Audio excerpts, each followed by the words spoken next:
அரேபிய நாடு. அங்கே ஒரு ஆட்சி தலைவர். அரேபிய நாட்டு ஆட்சி பொறுப்பை ஏற்றுக்கிட்டவர். அவர் ஆட்சி பொறுப்பை ஏற்றுக்கிட்ட பிறகு ஒரு நாள் ஒரு தெருவில் நடந்து போய்கிட்டு இருந்தார்.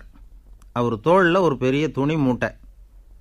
அதை சுமந்துக்கிட்டு கடத்தெருவை நோக்கி அவர் போய்கிட்டு இருக்கிறார்.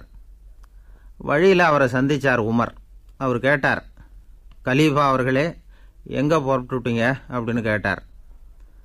கலீஃபான்னா ஆட்சி தலைவர்னு அர்த்தம். இதுக்கு அவர் சொன்னார், நான் துணி வணிகம் செய்கிறவன், அதனால் துணி வியாபாரம் செய்கிறதுக்காக போயிட்டுருக்கிறேன்னார். நீங்கள் இப்போ இந்த நாட்டுக்கு ஆட்சி தலைவர், ஆட்சி பொறுப்பில் இருக்கிறீங்க. நீங்கள் வியாபாரம் செய்ய போட்டால் அரசு பணிகளை செய்கிறது யார் அப்படின்னு கேட்டார் அவர். நான் அரசு பணிகளை மட்டுமே செஞ்சுக்கிட்டு இருந்தா என் குடும்பத்தை காப்பாற்றுறது யார் அப்படின்னு கேட்டார் அவர். இப்படி கேட்டவர் யார் தெரியுமா? அவர் தான் அபூபக்கர், இறை தூதர் முகமது அவர்களுக்கு பிறகு கலீஃபாவாக தேர்ந்தெடுக்கப்பட்டவர். அப்போலாம் ஆட்சி தலைவர்களுக்கு சம்பளம்னு எதுவும் கிடையாது. இந்த பிரச்சனையை எப்படி தீர்க்கிறதுன்னு யோசனை பண்ணார் உமர். அபு உபைதா அவர்கள்கிட்ட அழைச்சிட்டு போனார். அவர் யாருன்னா, அவர் தான் பொது நிதி கருவூலத்தின் பொறுப்பாளர். அவர்கிட்ட பிரச்சனையை சொன்னார். இது மாதிரி ஆட்சி தலைவருக்கு பொது நிதியிலிருந்து ஊதியம் அளிக்க முடியுமான்னு கேட்டார்.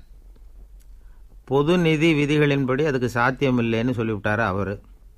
சரி, வேற ஏதாவது வழி இருக்குதான்னு கேட்டார் உமர். அபு உபைதா கொஞ்சம் யோசனை பண்ணி பார்த்தார். அப்புறமா சொன்னார், மக்காவிலிருந்து மதீனாவுக்கு குடிபெயர்ந்து வந்த அகதிகளுக்கு நிதி உதவி அளிக்கிறதுக்கு விதிகளில் இடம் இருக்கு. அப்படி பார்த்தா அபூபக்கரும் அகதி தானே, அதனால் எல்லா அகதிகளுக்கும் கொடுக்கறது மாதிரியே அவருக்கும் ஒரு தொகை அளிக்கலாம்னார். கலீஃபா அபூபக்கருக்கு இந்த அகதி உதவி தொகையைத்தான் கொடுத்துட்டு வந்தாங்களாம். குடும்ப செலவுக்கு அது போதுமானதாக இல்லை. இருந்தாலும் கலீஃபாங்கிறதுக்காக மற்ற அகதிகளை விட அதிகமாக தொகையை பெற அவர் விரும்பலை. மார்பு பக்கம் கிழிஞ்சிருந்த ஒரு மேலாடையை தான் அவர் அணிஞ்சிருந்தார். அவருடைய துணைவியார் அஸ்மா, அவங்க ஒரு நாள் தேன் அருந்த ஆசையாக இருக்குன்னாங்களாம். நமக்கு கிடைக்கிற ஊதியம் குடும்ப செலவுக்கே போதுமானதா இல்லையே, இந்த நிலையில் தேன் வாங்கிறதுக்கு காசுக்கு நான் எங்கே போவேன்ருக்கார் அவர். கொஞ்ச நாள் கழித்து அவங்க ஒரு தொகையை அவர்கிட்ட கொடுத்து தேன் வாங்கிட்டு வர சொன்னாங்களாம். இவருக்கு ஆச்சரியம், ஏது இந்த பணம்னு கேட்டிருக்காரு. நீங்கள் தினமும் குடும்ப செலவுக்காக கொடுத்துக்கிட்டு வந்த பணத்தில் கொஞ்சம் கொஞ்சமாக மிச்சப்படுத்தி வச்சேன்னாங்களாம். அபூபக்கர் அந்த பணத்தை எடுத்துக்கிட்டு நேராக பொது நிதி கருவூல பொறுப்பாளர்கிட்ட போனார். இந்த பணத்தை பொது நிதியில் சேர்த்துருங்க, இது அதிகப்படியாக எனக்கு தரப்பட்டு வந்த ஊதியம், அடுத்த மாதத்திலேருந்து இந்த தொகையை குறைச்சிங்கன்னு வேற சொல்லிவிட்டாராம். பசியை தணிக்க தேவையான அளவு உணவு, ஒரு ஜோடி உடை, இதை தவிர கூடுதலாக மக்கள் பொது நிதியிலிருந்து வாங்கிக்கிறதுக்கு என் குடும்பத்தாருக்கு உரிமை இல்லை அப்படின்னு சொல்லி கண்டிப்பாக சொல்லிவிட்டாராம். அவர் வாங்கிட்டு வந்த அந்த குறைந்த ஊதியம் கூட அவர் மனசை உறுத்திக்கிட்டே இருந்தது. கடைசி நேரம் அவர் தம்முடைய மகள் ஆயிஷா அவர்களை அழைச்சார். மகளே, இதுவரைக்கும் பொது நிதியிலிருந்து நான் வாங்கிட்டு வந்த தொகை என்னுடைய இதயத்தில் பாரமாக அழுத்திக்கிட்டு இருக்கு. என் தோட்டத்தை விற்று அதில் வர்ற பணத்திலேருந்து நான் இதுவரைக்கும் வாங்கிட்டு வந்த ஊதிய தொகையை கணக்கு போட்டு பொது நிதியில் சேர்த்துடு அப்படின்னாராம். பதவி ஏற்கிறதுக்கு முன்னாடி தன்கிட்ட இருந்ததை விட இப்போ கூடுதலாக என்ன சொத்து இருக்குன்னு பார்த்துருக்கார். ஒரு ஒட்டகம், ஒரு கோப்பை, ஒரு பணியாள். இதையும் அடுத்தபடியாக கலீஃபாவா வர்றவர்கிட்ட ஒப்படைச்சிருங்க அப்படின்னு விட்டாராம். அதே மாதிரி அடுத்து வந்த உமர்கிட்ட ஒப்படைச்சாங்க. அப்போ உமர் சொன்னாராம், அபூபக்கரே, இந்த முன்மாதிரியால் உங்களுக்கு பிறகு இந்த ஆட்சி பொறுப்பை ஏற்கிறவர்களை பெரும் நெருக்கடிக்கு ஆளாகி விட்டீங்க அப்படின்னு சொல்லி ரொம்ப கண் கலங்கினாராம். கடைசியாக அபூபக்கர் தன்னுடைய குடும்பத்தாருக்கு விட்டு சென்ற சொத்து ஒரு படுக்கை விரிப்பு, ஒரு போர்வை, அவ்வளவுதான். இது சிந்திக்க வேண்டிய ஒரு செய்தி. ஒரு ஊரில் ஒரு மன்னர் இருந்தாராம். அமைச்சர் அவர்கிட்ட சொன்னாராம், மன்னா, நம்ம ராஜ்யத்தில் இனிமே லஞ்ச ஊழலே இருக்காதுன்னாராம். ஆஹா, அப்படின்னா ஊழல் பேர் வழிகளையெல்லாம் நாடு கடத்தியாச்சா அப்படின்னு கேட்டிருக்காரு மன்னர். இதுக்கு அவர், அப்படி இல்லைங்க, இனிமே கொடுக்கறதுக்கு ஜனங்கள்கிட்ட பணமே இல்லை. இந்த உலகத்தில் எல்லாருக்கும் மகிழ்ச்சி தரக்கூடிய ஒரு பொருள் எது? இது ஒரு முக்கியமான கேள்வி. இந்த கேள்விக்கு பொருத்தமான ஒரு பதிலை உங்களால் சொல்ல முடியுமா? அதாவது கொஞ்சம் யோசித்து பார்த்தா பணம்னு சொல்லலாமா? இப்போ கையில் காசு இல்லாதவங்ககிட்ட ஒரு 10 ரூபாய் கொடுத்தா அது அவனுக்கு சந்தோஷத்தை கொடுக்கும். ஏற்கனவே வருமான வரி பிரச்சனையில் சிக்கி இருக்கிறவர்கிட்ட இன்னும் கொஞ்சம் பணம் இந்தாங்கன்னு சொல்லி கொடுத்தோம்னா அது அவருக்கு சங்கடத்தை தான் கொடுக்கும். அதனால் அந்த கேள்விக்கு பணங்கிறது பொருத்தமான பதிலாக இருக்க முடியாது. கேள்வி என்னன்னா, இந்த உலகத்தில் எல்லாருக்கும் மகிழ்ச்சி தரக்கூடிய ஒரு பொருள் எது? சரி, இனிப்புன்னு சொல்லலாமா? ஏன்னா எல்லாருக்கும் இனிக்க தானே செய்யும். அதுலேயும் ஒரு சிக்கல் இருக்குது. சர்க்கரை வியாதிக்காரங்களுக்கு அது என்ன சந்தோஷத்தையாக கொடுக்கும்? ஆக எல்லாருக்கும் வேறுபாடு எதுவும் இல்லாமல் மகிழ்ச்சியை கொடுக்கக்கூடியது வேறு ஏதோ ஒன்று இருக்குது. அது என்னன்னு கண்டுபிடிக்கணும். அதுதான் இன்றைக்கி தகவல். இப்போ அதை கண்டுபிடிக்கணும்னா இந்த கதையை கேட்கணும். அது என்ன கதைன்னா, ஒரு ஊரில் ஒரு ராஜா இருந்தார். அவருக்கும் இதே சந்தேகம் வந்துட்டுது. அதாவது எல்லாருக்கும் இன்பம் தரக்கூடிய பொருள் எது அப்படின்னு. இதுக்கு பதில் தெரிஞ்சுக்கிறதுக்கு ஆசைப்பட்டார். சரி, அதுக்கு என்ன செய்யலாம்னு யோசனை பண்ணார். நாட்டு மக்களுக்கு பகிரங்கமாக ஒரு அறிவிப்பு கொடுத்தார். நம்ம நாட்டு மக்கள் இன்பம் தரக்கூடிய பொருள் எதுன்னு நினைக்கிறாங்களோ அதை கொண்டுக்கிட்டு வந்து அரண்மனையில் உள்ள கண்காட்சி மண்டபத்தில் வைக்கலாம். அப்படி அவங்க வைக்கிற பொருள்களில் எது எல்லாருக்கும் இன்பம் தரக்கூடியதாக இருக்குமோ அதை வச்சவருக்கு 1000 பொற்காசுகள் பரிசு அப்படின்னு அறிவிப்பு கொடுத்துட்டார். ஜனங்கள் இந்த அறிவிப்பை கேட்டாங்க. அதுக்கப்புறம் சும்மா இருப்பாங்களா? 1000 பொற்காசுன்னா சும்மாவா? அவங்கவுங்க கையில் என்னென்ன கிடைச்சதோ அதையெல்லாம் கொண்டாந்து அரண்மனை காட்சி மண்டபத்தில் வச்சுட்டாங்க. அதுக்கப்புறமா ராஜா அங்கே வந்தார்.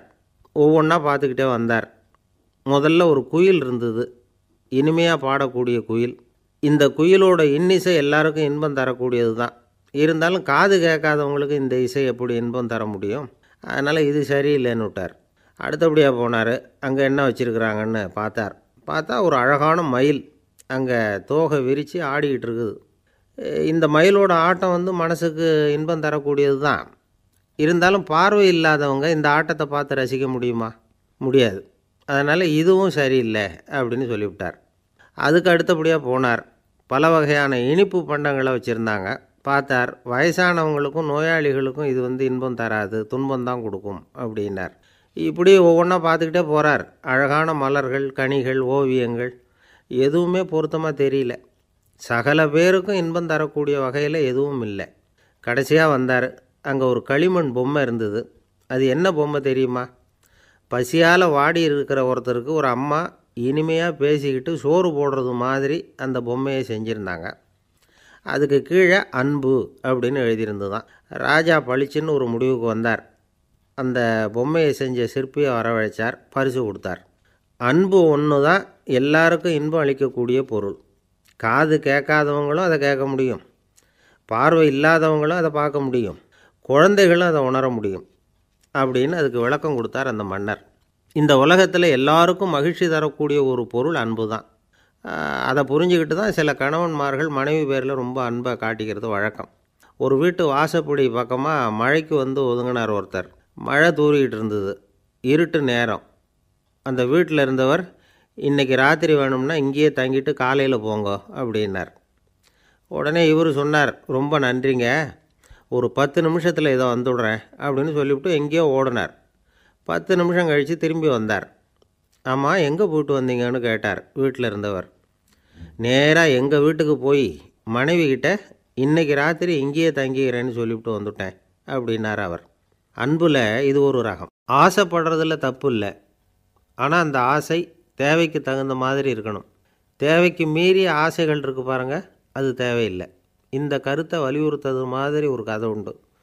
தேவேந்திரனுக்கு திடீர்னு வீடு கட்டணும்னு ஒரு ஆசை வந்துதான். வீடுன்னா நாம் கட்டுற மாதிரி இல்லை. தேவேந்திரன் வீடுன்னா சும்மாவா? ஒரு பிரம்மாண்டமான அரண்மனை கட்டணும்.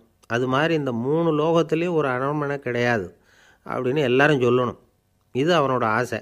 உடனே தேவ தச்சரான விஸ்வகர்மாவை கூப்பிட்டான், உத்தரவு போட்டான். விஸ்வகர்மா தன்னுடைய உதவியாளர்களை எல்லாம் கூப்பிட்டு ஒன்றா சேர்த்துக்கிட்டார். படாத பாடுபட்டு ஒரு பெரிய அரண்மனையை கட்டி முடித்தார். கட்டி முடிக்க 1000 வருஷம் ஆச்சு. தேவேந்திரன் பார்க்குறான். அவனுக்கு திருப்தி ஏற்படலை. என்னுடைய அந்தஸ்துக்கு இது ரொம்ப சாதாரணமான கட்டிடம், இதை விட இன்னும் பெருசாக கட்டு அப்படின்னா. தேவ தச்சர் திணறி போயிட்டார். அவரால் அதுக்கு மேலே எதுவும் செய்ய முடியல. என்ன பண்ணுறதுன்னு யோசனை பண்ணார். நேராக நாரதர் காலில் போய் விழுந்தார்.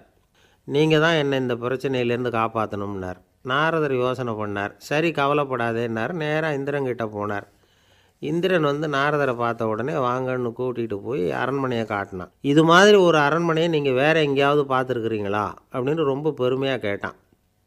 நான் பார்த்ததில்லை, ஆனால் என்னை விட வயசில் மூத்தவர் மகரிஷி லோமேசர், அவர் ஒரு வேளை பார்த்துருக்கிறாரோ என்னமோ அப்படின்னார்.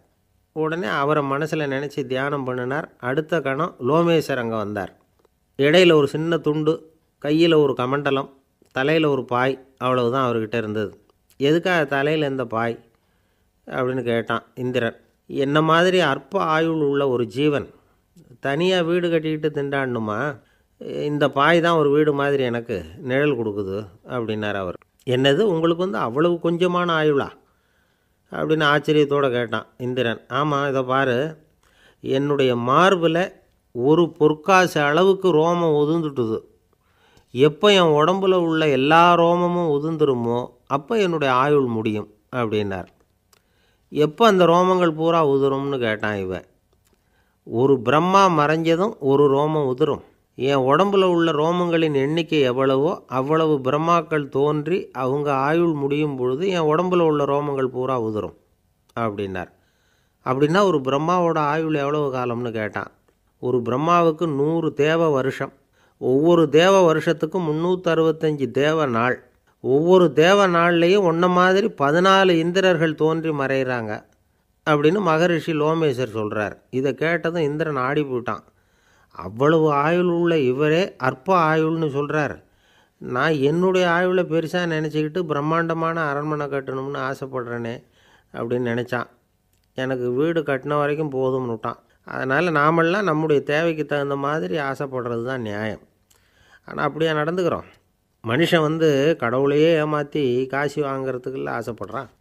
ஒருத்தன் கடவுளை நினச்சி தவம் இருந்தான். கடவுள் நேரில் வந்தார். தேவலோகத்தில் ரூபாய்க்கெல்லாம் என்ன மதிப்புன்னு கேட்டான். அங்கெல்லாம் ரூபாய்ங்கிறது உங்கள் பணத்தில் 1 கோடி ரூபாய்க்கு சமம். அதாவது தேவலோகத்தில் 1 ரூபான்னா இங்கே 1 கோடி ரூபா.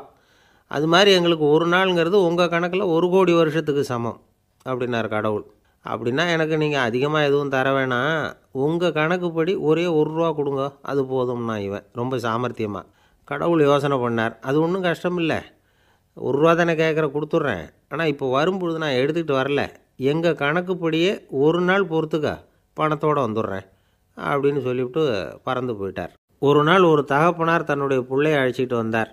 சார், இவன் சரியாக படிக்க மாட்டேங்கிறான், பெரியவங்களை மதிக்க மாட்டேங்கிறான், நீங்கள் கொஞ்ச நாள் இவனுக்கு குருவாக இருந்து நல்ல விஷயங்களை சொல்லி கொடுத்தா தேவையில்லைன்னார். பெரியவங்களையும் மதிக்காதவன் எப்படி என்ன மதிக்க போகிறான் அப்படிங்கிறது நமக்கு யோசனை வரும் இல்லையா? வேணாங்க, என்னை விட்டுருங்க அப்படின்னோம். அவர் விட மாட்டேன்னு விட்டார். இல்லைன்னா அவரே சிஷ்யன் ஆகிடுவார் போல இருந்தது. சரி, வேறு வழி இல்லாமல் அந்த பையனையே என்னுடைய சீடை நான் ஏற்றுக்கிட்டு உபதேசமெல்லாம் பண்ண ஆரம்பித்தோம். அதாவது குரு பக்தின்னா அது எப்படி இருக்கணுங்கிறத பற்றி சொல்லி கொடுத்தோம் அவனுக்கு. சதமகர் அப்படின்னு ஒரு குரு இருந்தார். அவருக்கு ஒரு சீடன். அவன் பேர் துளசி சைதன்யன். நைஷ்டிக பிரம்மச்சாரி. தன்னுடைய குருவுக்கு எந்த நேரத்தில் எது தேவைங்கிறத புரிஞ்சுக்கிட்டு சேவை செய்கிறவன். ஆனால் இவனை பற்றி மற்ற சீடர்களுக்கு பொறாமை வந்துட்டுது. இவன் மட்டும் இப்படி இருக்கானேன்னு உடனே குருக்கிட்ட போய் கோல் மூட்டினாங்க. அவன் சரியில்லை, அவன் நடந்துக்கிறது சரியில்லை, அப்படி இப்படின்னு எதையாவது சொல்லி. இருந்தாலும் இதையெல்லாம் அந்த குரு நம்பலை.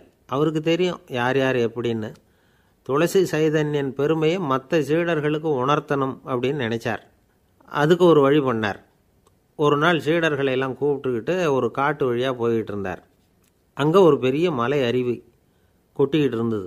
குரு சீடர்கள் பக்கம் திரும்பினார். இந்த மலையின் மேலே இருந்து அந்த படு பாதாளத்தில் குதிக்கிறதுக்கு உங்களில் யார் தயார் அப்படின்னு கேட்டார்.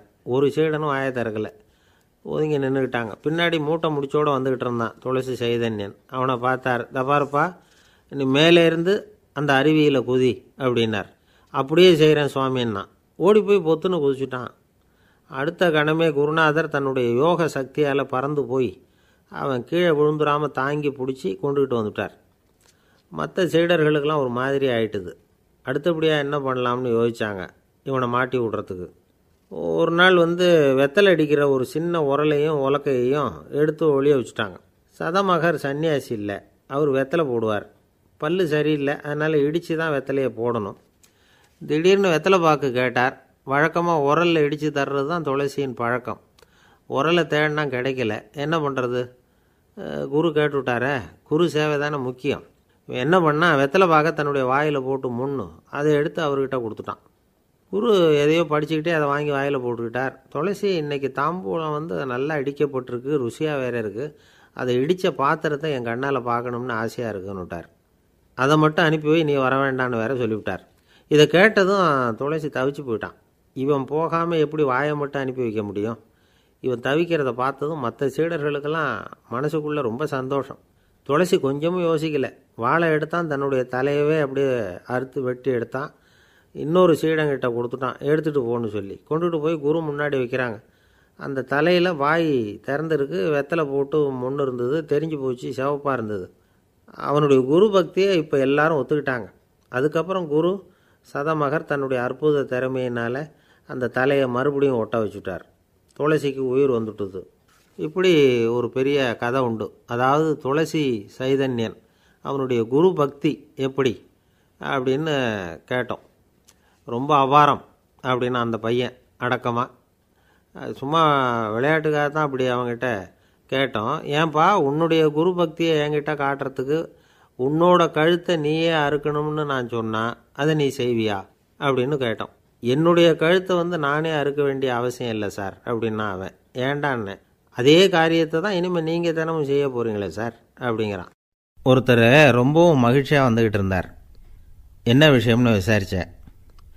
நான் தோற்று போயிட்டேன், அதுதான் மனசுக்கு மகிழ்ச்சியாக இருக்குது அப்படின்னார். எனக்கு இது ரொம்ப ஆச்சரியமாக போச்சு. இந்த உலகத்தில் தோற்று போகிறவங்க யாரும் மகிழ்ச்சியாக இருக்கிறதில்ல. அப்படி இருக்கிறப்ப இவர் இப்படி சொல்கிறாரே, எங்கே தோற்று போனீங்கன்னு கேட்டேன். அதுக்கப்புறம் தான் அவர் விவரமாக சொன்னார். என்னோட 5 வயசு குழந்தையோடு நான் விளையாடிக்கிட்டு இருந்தேன். அந்த விளையாட்டில் என் குழந்தை ஜெயிச்சுட்டுது, நான் தோற்று போயிட்டேன் அப்படின்னார் ரொம்ப உற்சாகமாக. நான் யோசித்து பார்த்தேன். அதாவது நாம் சின்ன குழந்தையாக இருக்கிறப்போ எந்த விளையாட்டில் கலந்துக்கிட்டாலும் அதில் நாம் தான் ஜெயிக்கணும்னு ஒரு வெறி நமக்குள்ளே இருக்கும். நம்மளை எதிர்த்து விளையாடுறவர் நல்லவரா கெட்டவரா, பெரியவரா சின்னவரா அப்படிங்கிறதெல்லாம் முக்கியம் கிடையாது. அவர் தோற்று போகணும், நாம் ஜெயிக்கணும், அதுதான் முக்கியம். எதிரியை சந்தோஷப்படுத்த விளையாடுகிற கலை அப்போ நமக்கு தெரியறதில்ல. வாழ்க்கையில் ஒரு பக்குவம் வந்ததுக்கு அப்புறம் வெற்றி பெறணுங்கிற மன அழுத்தம் போயிடுது. போட்டியில் ஜெயிக்கணுங்கிறத விட குழந்தையை சந்தோஷப்படுத்தணுங்கிறது முக்கியமாக போச்சு. ஜெயிக்கணுங்கிற வெறி ஓடி போட்டுது. ஒரு குழந்தையாக இருந்தப்போ நம்ம வளர்ச்சிக்கு உதவிய வெறி பெரியவனானதுக்கு பிறகு நமக்கு எதிரியாக மாறுது. அதை சரியான சமயத்தில் நாம் புரிஞ்சுக்கிட்டோம்னா போதும், நாம் பொழைச்சிக்கலாம். ஒவ்வொரு மனுஷனுமே வாழ்க்கையோட அடுத்த கட்ட வளர்ச்சியில் அடி எடுத்து வைக்கிற நேரத்தில் தன்கிட்ட இருந்து ஏதோ ஒரு குணத்தை அல்லது தன் குணம் இருந்த ஏதோ ஒரு உறவை நாம் இழக்கத்தான் வேண்டியிருக்குது. ஒரு கட்டம் வரைக்கும் உதவியாக இருந்த குணம் அடுத்த கட்டத்துக்கு தடையாக கூட மாறிடலாம். இந்த பரிமாண மாற்றத்துக்கு உள்ளாகிற ஒவ்வொருத்தரும் பிரத்யட்சமாக இதை உணர்றாங்க. ஆனால் பல பேர் எப்படின்னா பழசை திறந்துவிட்டு புதிய கொள்கைகளை உருவாக்கிக்கிறதுக்கு இஷ்டம் இல்லாமல் இருந்துவிடுறாங்க, அல்லது அப்படி செய்ய முடியாமல் தவிக்கிறாங்க. இதையெல்லாம் மீறி அந்த பழசை திறந்துவிட்டா அதை இழந்ததால் உண்டாகிற மன அழுத்தம் சில காலத்துக்கு வருத்திக்கிட்டு தான் இருக்கும், வேறு வழி இல்லை. ஆரோக்கியமான ஒரு முன்னேற்றத்துக்காக அந்த மன அழுத்தத்தை தாங்கிக்கத்தான் வேணும் அப்படிங்கிறாரு அந்த உலக புகழ்பெற்ற மேதை ஒருத்தர், இந்த ஸ்காட் பெக் அப்படிங்கிறவர். பிறந்த நாள் முதல் இதுதான் சரி அப்படின்னு கற்பிக்கப்பட்டு வந்த ஒவ்வொரு தத்துவத்தையும் தங்களுடைய வளர்ச்சிக்கு தகுந்த மாதிரி மாற்றி அர்த்தப்படுத்தி கொள்ள முடியாமல் வாழ்க்கை சூழலில் அப்படியே அரைப்பட்டு தூளாகிறவர்கள் தான் ரொம்ப தவிக்கிறாங்களாம். இதுதான் அவருடைய கருத்து. பெரும்பாலும் மனிதர்களுடைய நடுத்தர வயசில், அதாவது 30 தாண்டுகிற சமயத்தில் தான் இந்த தவிப்பு உண்டாகுதான். இதை தான் மேற்கத்திய நாடுகளில் அடிக்கடி மிட் லைஃப் கிரைசிஸ் அப்படின்னு சொல்கிறாங்க. அப்பப்போ பழசையெல்லாம் தொலைச்சி விட்டு புதுசாக பிறக்கிறதுக்கு கற்றுக்கணும். ஒவ்வொரு நிமிஷத்தையும் அந்த நிமிஷத்துக்கு ஏற்ற சித்தாந்தம் கொண்டவர்களாக சந்திப்போம் அப்படிங்கிறார் அந்த உளவியல் நிபுணர். இப்படி பழகிக்கிட்டால் வாழ்க்கை இன்பமயம், இல்லைன்னா தவிப்பு மயம்தான். பழசை தொலைக்க முடியாதவர்களில் எத்தனையோ பேர் உண்டு, எத்தனையோ ரகம் உண்டு. அதில் வேடிக்கையான நண்பர்களும் உண்டு. ஒருத்தர் நண்பர் வீட்டுக்கு போனார். அவர் ஏதோ இனிப்பு பலகாரம் கொடுத்து சாப்பிட சொல்லியிருக்கிறாங்க அவங்க வீட்டில். இவர் சாப்பிட்டு பார்த்துட்டு சொன்னாராம், சார் 6 மாதத்துக்கு முன்னாடி ஒரு தடவை இங்கே வந்தேன், அப்போது ஒரு இனிப்பு பலகாரம் கொடுத்தீங்க, அது இதை விட நல்லா இருந்தது சார் அப்படின்னாராம். அப்போ செஞ்ச அதே இனிப்பு பலகாரம் தான் சார் இதுவும் அப்படின்னாராம் அவர். இயேசுநாதர்கிட்ட ஒருத்தர் கேட்டாராம், இயேசுவே என்னை எவ்வளவு நேசிக்கிறீர்கள் அப்படின்னு. அவர் தன்னுடைய 2 கைகளையும் அகல விரித்து இவ்வளவு என்று சொல்லி சிலுவையில் உயிர் நீத்தார் அப்படின்னு சொல்லுவாங்க. அதாவது அந்த நேசிப்புக்கு எல்லை கிடையாது, அதே போல் மன்னிப்புக்கும் எல்லை கிடையாது. இது இயேசுநாதர் சொல்லி கொடுத்த ஒரு பாடம். இயேசுனுடைய சீடர்களில் ஒருத்தன் பீட்டர், அவன் ஒரு நாள் இயேசுநாதர்கிட்ட கேட்டிருக்கான், இயேசுவே, நான் என்னுடைய தம்பிக்கிட்ட அடிக்கடி சண்டை போட்டுக்கிட்டு இருக்கிறேன், என்னுடைய சகோதரன் கூட. அவனை நான் எத்தனை தடவை மன்னிக்கிறது? ஏற்கனவே 7 தடவை அவனை மன்னிச்சுட்டேன் அப்படின்னு சொல்லியிருக்கிறான். அப்போது இயேசு சொன்னாராம், மன்னிக்கிறதுக்கு எத்தனை தடவைங்கிற கணக்கெல்லாம் கிடையாது. எத்தனை தடவை உன்னுடைய சகோதரன் உன்னை கோபப்படுத்துகிறானோ அத்தனை தடவை நீ மன்னிக்கிறதுக்கும் தயாராக இருக்கணும், அதுதான் அப்படின்னு சொன்னாராம். அப்போ இவனுக்கு ஒன்றும் புரியல, இது என்ன அவன் தப்பு பண்ணிக்கிட்டே இருப்பான், நாம் மன்னிச்சுக்கிட்டே இருக்கிறதா அப்படிங்கிறது மாதிரி குழப்பமாக இருந்திருக்கிறான். அப்போது இயேசுநாதர் தன்னுடைய சீடன் பீட்டர்கிட்ட ஒரு கதை சொன்னாராம். அந்த கதை இன்றைக்கு நாம் எல்லாரும் சிந்தித்து பார்க்க வேண்டிய ஒரு கதை. அதாவது மன்னிப்பை விரும்புகிறவர்கள் மன்னிக்கவும் தயாராக இருக்க வேண்டும் அப்படிங்கிறது தான் அந்த கதையினுடைய தத்துவம். அந்த இயேசுநாதர் சொன்ன கதை என்னென்னா, ஒரு மன்னர் இருந்தார். அவர் ஒரு நாள் அரண்மனையில் உட்காந்து கணக்கு வழக்குகள்லாம் பார்த்துக்கிட்டு இருந்தார். நம்ம அரண்மனையிலேருந்து யார் யார் அரசாங்க கடன் வாங்கியிருக்கிறாங்க, யார் யார் திருப்பி செலுத்தியிருக்கிறாங்க அப்படிங்கிற விவரத்தையெல்லாம் பார்த்துக்கிட்டு இருந்தார். அப்போ தான் புரிஞ்சுது, அந்த அரண்மனையில் வேலை செய்கிற ஒருத்தனே அரசாங்க கடன் வாங்கியிருக்கிறான். எவ்வளவு? 10,000 பொற்காசுகள் வாங்கியிருக்கான் கடன். இந்த 10,000 பொற்காசுகளை திருப்பி செலுத்தலை அரசாங்கத்துக்கு. இது மன்னர் கவனத்துக்கு வந்தது. உடனே நம்ம அரண்மனையில் இருக்கிறவனே அரசு கடன் வாங்கி திருப்பி செலுத்தாமல் இருக்கான், அவனை கூப்பிட்டு வாங்கன்னு சொல்லி கூப்பிட்டுட்டு வந்தாங்களாம். விசாரிச்சிருக்கிறாங்க, என்னப்பா நீ எவ்வளோ ஒன்று? ஆமாங்க, 10,000 பொற்காசுகள் வாங்கியிருக்கிறேன், இன்னும் திருப்பி கட்டலைன்றிருக்கான். உடனே அவர் மன்னர் சொல்லியிருக்கிறார், நம்ம சட்டத்திட்டப்படி நீ உடனே பணத்தை திருப்பி கட்டிடு. அப்படி உன்னால் கட்ட முடியலன்னா உன்னுடைய வீடு வாசல் சொத்து சுகம் எல்லாத்தையும் விற்று அந்த பணத்தை அரசு கருவூலத்தில் சேர்த்துக்கிறதுக்கு நானே ஏற்பாடு பண்ணிடுறேன் அப்படின்னு அந்த மன்னர் சொன்னாராம். இவன் அப்படியே அதிர்ச்சி ஆகிட்டான், அப்படியே பொத்துன்னு காலில் விழுந்தானா. மன்னா, என்னை மன்னிச்சுங்க, என்னால் முடியல, எனக்கு மன்னிப்பு கொடுங்க அப்படின்ட்டுருக்கான். உடனே அவர் எழுந்திரிச்சு, சரி நீ மன்னிப்பு கேட்டுவிட்ட, அதனால் உன்னை மன்னிக்கிறேன், நீ பணம் கட்ட வேண்டாம் அப்படின்னு சொல்லி அந்த மன்னர் அவனை விட்டுட்டாராம். பணத்தையும் தள்ளுபடி போட்டார், நீ திருப்பி கட்ட வேண்டான்னு. இவனுக்கு ரொம்ப மகிழ்ச்சி, அதனால் ரொம்ப உல்லாசமாக வந்துக்கிட்டு இருக்கிறான். தெருவில் வந்துக்கிட்டு இருக்கிறப்ப இவங்கிட்ட கடன் வாங்கின ஒருத்தன் எதுக்கு வந்துக்கிட்டு இருக்கான். அவன் இவங்கிட்ட ஒரு 100 பொற்காசுகள் கடன் வாங்கியிருக்கான். அவன் வந்தான், இவன் போய் அவன் சாட்டையாக பிடிச்சிக்கிட்டான், நீ எப்படா என் கடனை திருப்பி கொடுக்க போகிறேன்னு. அவன் இப்போ முடியல, கொஞ்சம் பொறுத்துக்கா, அப்புறம் தரேன் இருக்கான். அதெல்லாம் முடியாது, நீ கொடுத்து தான் ஆகணும் அப்படின்னு இவன் புடிவமாக சொல்கிறான். இப்போ நிலைமையை பாருங்கள், இவன் ஏற்கனவே 10,000 பொற்காசுகள் அரசாங்கத்தில் கடன் வாங்கினா அதுக்கு மன்னிச்சு விட்டுட்டார் இவனை.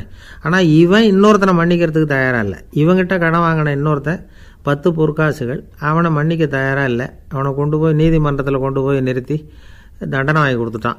நீதிபதி என்ன சொன்னார், அந்த இவன் வாங்கின பொற்காசுகளை திருப்பி கட்டுற வரைக்கும் ஜெயிலில் இருக்கணுங்கிறது தீர்ப்பு. ஆனால் உடனே அரசர் காதில் விழுந்தது. சொல்லிட்டாங்க, உங்ககிட்ட மன்னிப்பு வாங்கிட்டு போனானே ஒருத்தன், அவன் இன்னொருத்தனை மன்னிக்கிறதுக்கு தயாராக இல்லை, அவனை கொண்டு போய் ஜெயிலில் அடைச்சிட்டான் அப்படின்னு. உடனே மன்னர் பார்த்தார், இவனை மறுபடியும் கூப்பிட்டு வர சொன்னார். தபாரப்பா, நான் உன்னை மன்னிச்சு விட்டேன், ஆனால் நீ இன்னொருத்தனை மன்னிக்கிறதுக்கு தயாராக இல்லை, அதனால் என்னுடைய தீர்ப்பையும் மாற்றுறேன், நீயும் அரசு கடன் தீர்ற வரைக்கும் ஜெயிலில் தான் இருக்கணும் அப்படின்னு சொல்லி ஜெயிலுக்கு அனுப்பிச்சிட்டாராம். இப்படி ஒரு கதையை இயேசுநாதர் தன்னுடைய சீடருக்கு சொன்னதாக ஒரு வரலாறு. அது என்ன, அதிலேருந்து நாம் புரிந்து கொள்ள வேண்டியதுன்னா, நாம் மன்னிக்கப்படணும்னு நாம் விரும்புகிறோம்னா நாம் இன்னொருத்தரை மன்னிக்கிறதுக்கு தயாராக இருக்கணும். அதனால் நாம் இன்னொருத்தரை யாரையும் மன்னிக்க மாட்டோம், ஆனால் என்ன இன்னொருத்தர் மன்னிக்கணும் அப்படிங்கிறது மாதிரி செய்யக்கூடாதுன்னு சொல்லுவாங்க. அது மாதிரி நாம் இப்போ இது தப்பாக புரிஞ்சுக்கிறவங்களும் இருக்கிறாங்க. பாவம் மன்னிப்புங்கிறதுலாம் எதுக்குன்னா, அதாவது மறுபடியும் பாவம் செய்யாமல் இருக்கிறதுக்காக தான். அதான் மன்னிக்கிறாரே அப்படிங்கிறதுக்காக மறுபடியும் பாவம் பண்ணிகிட்டு இருக்கிறது இல்லை. அதான் ஒருத்தர் கேட்டாராம், பாவத்திலேருந்து மன்னிப்பு கிடைக்கணும்னா நீ என்ன செய்யணும் அப்படின்னு கேட்டிருக்கார். அதுக்கு அவன் சொல்லியிருக்கிறான், நான் முதல்ல பாவம் செய்யணும், அப்போ தானே மன்னிப்பு கிடைக்கும் அப்படின்னு நானாம். இப்படிப்பட்டவர்கள் தான் இன்றைக்கி உலகத்தில் அதிகமாக இருக்கிறாங்க. அதனால் இந்த மன்னிப்பின் மகத்துவங்கிறது இயேசுநாதர்கிட்டேருந்து தான் நாம் புரிஞ்சுக்கணும். அந்த இயேசு சொன்ன அந்த மன்னிக்கிற மனோபாவம் இருந்தால் இன்றைக்கி உலகம் பூராவும் அமைதி பூங்காவாக இருக்கும். அதில் ஒன்றும் ஆச்சரியமே இல்லை, அதில் ஒன்றும் சந்தேகமும் இல்லை. அதனால் மன்னிக்கிற மனோபாவத்தை நாம் எல்லாரும் நமக்குள்ளே வளர்த்து கொள்ள வேண்டும் அப்படிங்கிறது தான் நாம் இன்றைக்கு எல்லோரும் சிந்தித்து பார்க்க வேண்டிய ஒரு செய்தி. ஒரு வயசான அம்மா தெரு வழியாக போயிட்டு இருந்தாங்க. அவங்க கையில் எண்ணத்தையோ வச்சுக்கிட்டு அதை அடிக்கடி பார்த்துக்கிட்டே இருந்தாங்க.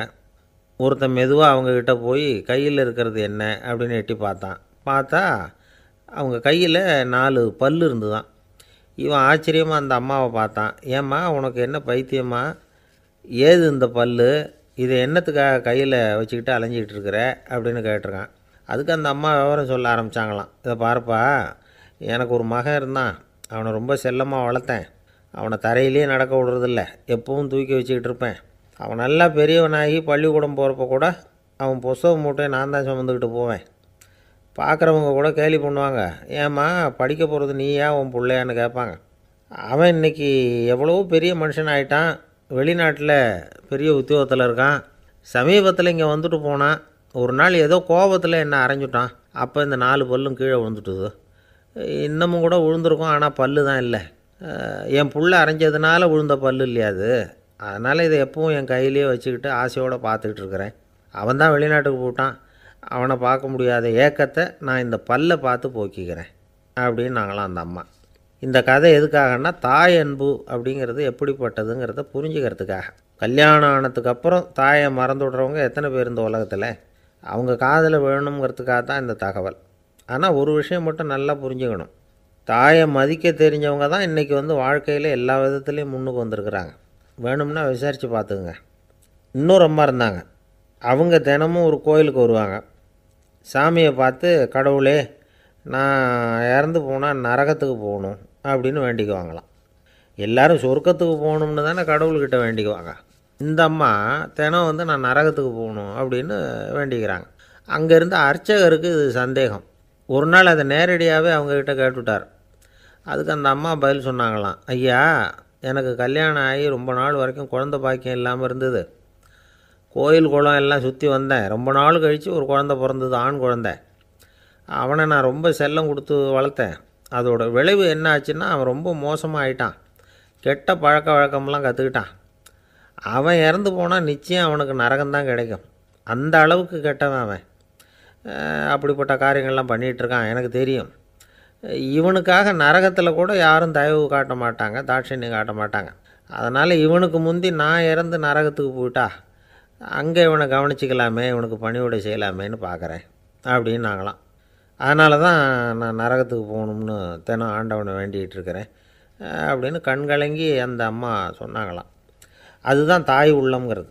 தாயின் பெருமையை சரியாக உணர்ந்துட்டா அவங்களுக்கு எப்பவும் எந்த கஷ்டமும் வராது. இது ஏதோ உபதேசத்துக்காக சொல்கிற வார்த்தை இல்லை, உண்மையான வார்த்தை. இந்த விவரத்தையெல்லாம் நண்பர் ஒருத்தர்கிட்ட சொல்லிக்கிட்டு இருந்தேன். அவர் கொஞ்ச நாள் கழித்து என்னை தேடி வந்தார். அவர் கையிலேயும் 4 பல் வச்சுருந்தார். என்னங்க ஆச்சு, ஏதுங்க இந்த பல் அப்படின்னு விசாரித்தோம். உங்கள் உபதேசத்தை கேட்டுவிட்டு இந்த உலகத்தில் எல்லாரையும் தாயாக நினைக்க ஆரம்பிச்சிட்டேன். ஒரு அம்மாவை கடத்தரில் பார்த்து தாயேன்னு கூப்பிட்டேன். அவங்க உடனே பலார்னு என்னை அரைஞ்சிட்டாங்க, பல் விழுந்துட்டுது. அதை தான் பொறுக்கி எடுத்துக்கிட்டு நேராக உங்களை தேடி வந்துக்கிட்டு இருக்கிறேன்னார். தாயேன்னு தானே கூப்பிட்டீங்க, அதுக்கு ஏன் அரைஞ்சாங்க அப்படின்னு கேட்டோம். நான் தாயேன்னு கூப்பிட்டது அவங்க காதில் நாயேன்னு விழுந்துட்டு தான், அதுதான் அப்படி ஆயிட்டுது அப்படின்னார்.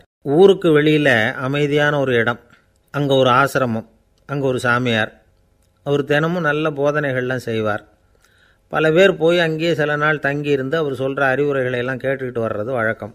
ஒரு தடவை அவரை பார்த்துட்டு போகிறதுக்காக 3 வெளியூர் தம்பதிகள் வந்தாங்களாம். அந்த மடத்திலேயே சாப்பிட்டுக்கிட்டு தங்கியிருந்து அவங்களுடைய போதனைகளை கேட்டுக்கிட்டு போகணுங்கிறது அவங்க நோக்கம்.